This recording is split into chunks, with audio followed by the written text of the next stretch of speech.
நான் நின்று குனிஞ்சு இப்படி என் கட்டை விரலையோ காலையோ தொட்டால் என் வலி இன்க்ரீஸ் ஆகுதுன்னா யுவர் அந்த டேஞ்சர் லைன்னு அர்த்தம்.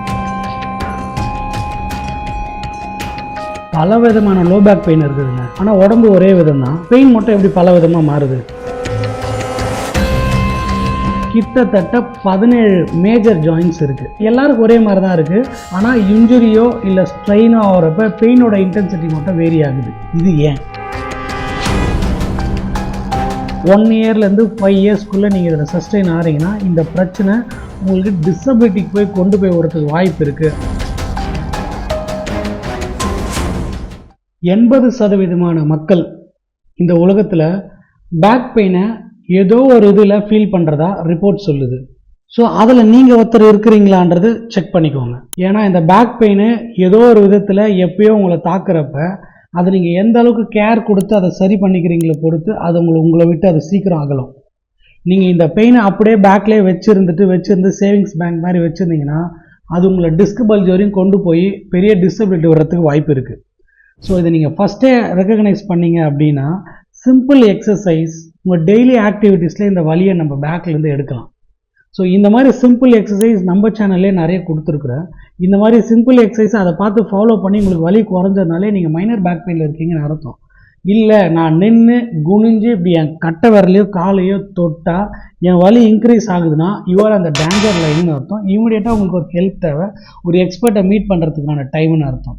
ஸோ இந்த மாதிரி சின்ன சின்ன விஷயங்களை நீங்கள் மிஸ் பண்ணிடாமல் இதுக்கான கேரு, இதுக்கான லிசன், இதுக்கான ஃபோக்கஸ் மட்டும் இருந்தீங்க அப்படின்னா இதுலேருந்து நீங்கள் ஈஸியாக வெளியே வர முடியும். அது மட்டும் இல்லை, நம்ம சேனலை நீங்கள் ரெகுலராக ஃபாலோ பண்ணிகிட்டே வாங்க.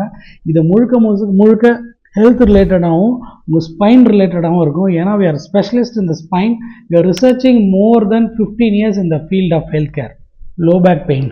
இந்த லோ பேக் பெயினை எடுத்திங்கன்னா பல விதமான லோ பேக் பெயின் இருக்குதுங்க. ஆனால் உடம்பு ஒரே விதம் தான். பெயின் மட்டும் எப்படி பல விதமாக மாறுது? இந்த ஸ்ட்ரக்சரில் பார்த்தீங்கன்னா கிட்டத்தட்ட 12 மசில்ஸு, பின்னாடி 7 major ligaments, 5 pair of nerves, இந்த சைடு 5 அந்த சைடு 5, ஸோ 10 நரம்பு இருக்குது. கிட்டத்தட்ட 17 மேஜர் ஜாயின்ட்ஸ் இருக்குது. இதில் இவ்வளோ ஸ்ட்ரக்சர் ப்ளே ஆக்டிவிட்டி ஆகுது. எல்லாருக்கும் ஒரே மாதிரி தான் இருக்குது.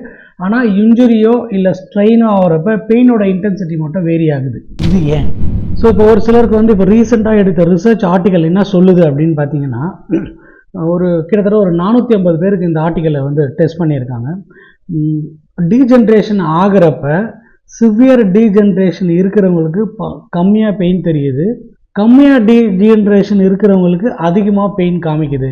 ஒவ்வொருத்தரோட பெயின் த்ரெஷ்ஹோல்டுக்கு ஏற்ற மாதிரி இந்த பெயினோட இம்பேக்ட் வெளியே தெரியுது, வேரி ஆகுதுன்றதை கண்டுபிடிச்சிருக்காங்க. இது மட்டும் இல்லைங்க, இந்த பேக் பெயினை வருது ஒருத்தருக்கு அப்படின்னா இதை இக்னோர் பண்ணிகிட்டே வரீங்கன்னு வச்சுக்கோங்களேன். ஃபார் எக்ஸாம்பிள் இதுக்கான கரெக்டான ட்ரீட்மெண்ட் எடுக்கல, உங்களுக்கு தெரியாமல் நீங்கள் ஏதோ ஒரு ஸ்ட்ரெயின் பண்ணிக்கிட்டே இருக்கீங்க. ஸ்ட்ரெயின் பண்ணி நாளடைவில் கொஞ்சம் கொஞ்சமாக வலி டெவலப் ஆகுது அப்படின்னாலே ஒரு 1 இயர்லேருந்து 5 இயர்ஸ்க்குள்ளே நீங்கள் இதில் சஸ்டெயின் ஆகிறீங்கன்னா இந்த பிரச்சனை உங்களுக்கு டிசபிலிட்டிக்கு போய் கொண்டு போய் வரதுக்கு வாய்ப்பு இருக்குது அப்படின்றது இன்னொரு ஆர்டிக்கல் சொல்லுது. டிசபிலிட்டினா என்ன? ஸோ எது வேணால் கன்சிடர் பண்ணலாங்க. நான் சொல்கிறேன் இந்த பாயிண்ட்ஸில். யூரின் மோஷனில் ப்ராப்ளம் வர்றது, என்னால் ஒரு காலை தூக்கி அடுத்த ஸ்டெப்பு வைக்க முடியல அப்படின்னு கம்ப்ளைண்ட் இருக்கிறது, வலினாலேயே நான் படுக்கையாக இருக்கிறேன், கிட்டத்தட்ட 1 இயருக்கு மேலே க்ரானிக் லோ பேக் பெயின் அப்படின்னு இருந்துச்சு அப்படின்னாலே இது டிசபிலிட்டி கொண்டு போய்டும். ஏன்னா அவங்க வலினால எந்த வேலையும் செய்ய மாட்டாங்க, வீட்டில் படுக்கையாகவே இருந்து வச்சுப்பாங்க. பயந்தா நின்னா வலி வந்துடும், குனிஞ்சா வலி வந்துடும், நான் நடந்தா வலி வந்துடும், பயந்து என்ன பண்ண மாட்டாங்க, இடுப்புலேயே கையில் வச்சுக்கிட்டு நடக்காமல் அப்படியே வீட்டிலே படுத்துக்கிட்டே இருப்பாங்க. இது என்ன க்ரானிக் லோ பேக் பெயினாக மாறிக்கும். ஸோ இது நாளடைவில் நர்வ் சென்சிட்டிவ் கொஞ்சம் கொஞ்சமாக கூட என்ன ஆரம்பிக்குன்னு பார்த்தீங்கன்னா, சின்னதாக காலை எடுத்து வச்சா கூட வலியோட பெர்செப்ஷன் ஜாஸ்தியாகிடும். ஸோ இதுதான் க்ரானிக் லோ பேக்காக மாறிக்குது. ஸோ இந்த மாதிரி வருஷ கணக்காக உங்கள் ப்ராப்ளத்தை உடம்புல வச்சுருந்தாலுமே கூட இது டிசபிலிட்டி கொண்டு போய் விடுது அப்படின்னு சொல்கிறாங்க. ஸோ இந்த மாதிரி வர பேக் பெயின், இந்த மாதிரி வர டிஸ்க் டீஜென்ரேஷன் இல்லை டிஸ்க் பல்ஜில் வர பெயின் எல்லாருக்கும் ஒரே மாதிரி இல்லைனாலும் ட்ரீட்மெண்ட்டோட மெத்தடை ஒரு 4 to 5 மெத்தடுக்குள்ளே அடைக்கிடலாம் அப்படின்றத நாங்கள் கண்டுபிடிச்சிருக்கிறோம். ஸோ இப்போ நீங்கள் எந்த டிஸ்க் ஆனாலுமே கிட்டத்தட்ட ஒரு 5 மெத்தடுக்குள்ளே இது உள்ளாரைங்க. கிரேட் 1, 2, 3, 4, 5. ஸோ 1 and 2 ஆனுலஸ் ஃபைப்ரோசிஸும் நியூக்ளியஸ் பல்போசிஸ் பல்ஜாக இருக்கும், ஆனுலஸ் ஃபைப்ரோசிஸ் கிழிஞ்சு இருக்காது. 3, 4, 5 வெளியே இருக்கிற அவுட்டர் ரிங்குன்னு சொல்லுவாங்க டிஸ்கில், இதுதான் ஆனுலஸ் ஃபைப்ரோசிஸ், இது கிழிஞ்சிருக்கும். நியூக்ளியஸ் பல்போசிஸ் வெளியே வந்துட்டு இருக்கும். டிஸ்கோட இருக்கிற உள் ஸ்ட்ரக்சர் இது. இது வெளியே வந்து எப்போ நர்வ் கம்ப்ரெஸ் பண்ண ஆரம்பிக்குதோ அப்போ உங்களுக்கு ஆட்டோமேட்டிக்காக வலி டெவலப் ஆகும். நான் ரீசெண்டாக ஒரு கேஸ் எடுத்திருந்தேன். அந்த கேஸ்க்கு பார்த்தீங்கன்னா ஒரு சைடு வந்து பெயின், ஒரு சைடு வந்து வீக்னஸ்.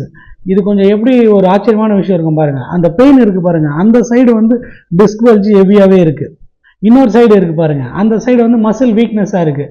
ஆனால் எம்ஆர்ஐயில் பார்க்குறப்ப டிஸ்க் பல்ஜ் மட்டும் இருக்குது, ஒரு சைடு இருக்குது ரைட் சைடு, லெஃப்ட் சைடு வீக்காக இருக்குது. இது எப்படி அப்படின்னு நம்ம அனலைஸ் பண்ண போகிறப்ப இந்த மெத்தடில் நாங்கள் ஃபிக்ஸ் பண்ணுறப்ப ஒரு சைடு டிஸ்க்கு வந்து கம்ப்ளீட் நர்வ் கம்ப்ரெஷன் ஆகிருக்கு, இன்னொரு சைடு பார்த்தீங்கன்னா இந்த டிஸ்க்கு வெளியே வந்ததுனால இப்படி அப்படியே கீழே இறங்கி இருக்கு. அப்போ என்ன ஆயிருக்குன்னா ஆப்போசிட் சைடில் நர்வ் வந்து ஃபேஸர் ஜாயிண்ட்னு சொல்லுவாங்க, அது போய் கிளென்ச் பண்ணியிருக்கு.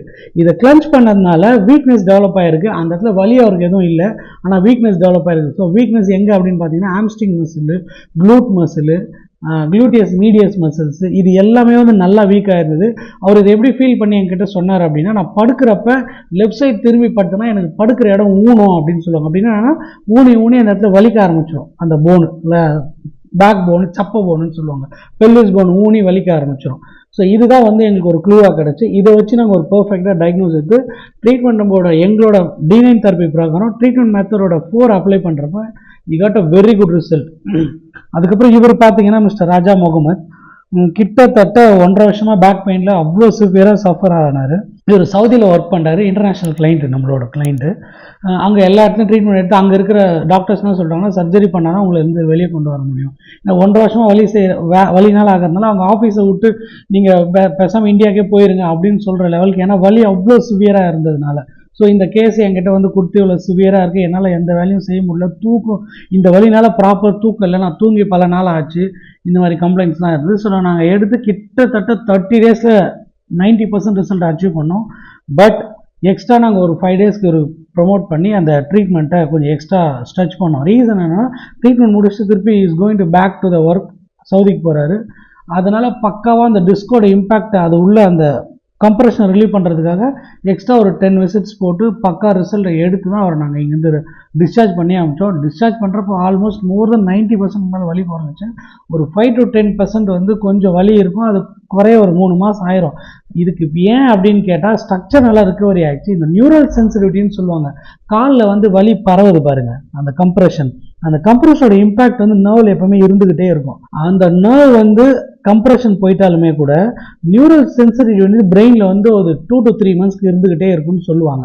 Depends upon individual. ஒரு 20 நாள்லையும் குறையலாம், இல்லை 3 மாதம் கழிச்சு குறையலாம். பட் இந்த மாதிரி பெயின்னால பயப்பட வேணாம்.